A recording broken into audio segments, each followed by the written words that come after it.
Hey, friends. Today, I want to talk to you about my latest podcast, uh, a 7-point anxiety or overwhelm management plan. Now, you might wonder if you really need a plan if you become anxious or overwhelmed.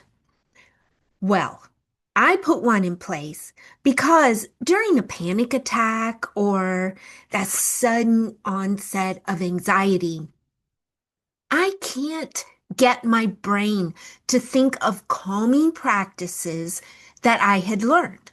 So your brain short circuits and you can't pull information forward during the overload.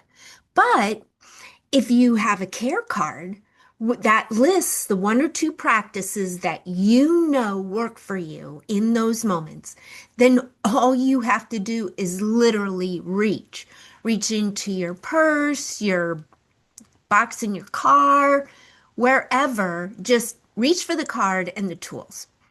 All right, so let's say a couple scenarios, right? When this would be appropriate.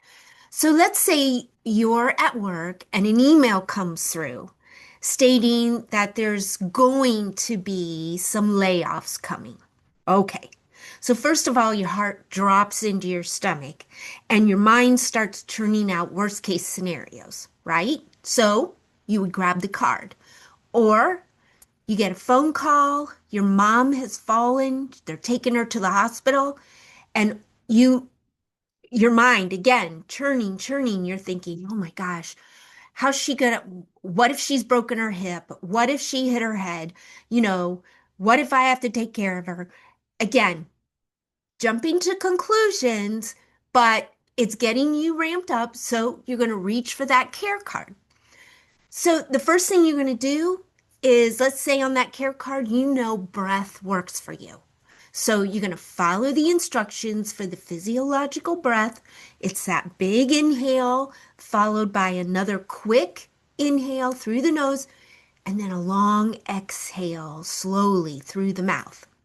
Or you know that essential oil works for you. And so you've got that bottle in your purse or by the bedside or at work on the desk, and you just open it up, you wave it under your nose, inhaling and exhaling 5 times, just trying to reset. Or maybe you have a grounding mantra, something like stay present in the present, stay present in the present. Stay present in the present. I refuse to think the worst.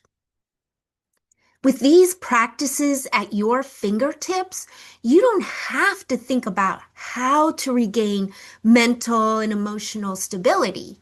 No, you can, and the fact is, you can do these anywhere and anytime. So, to learn more, go to episode 47 of the Anchored Not Anxious podcast, wherever you listen to podcasts. All right, until next time.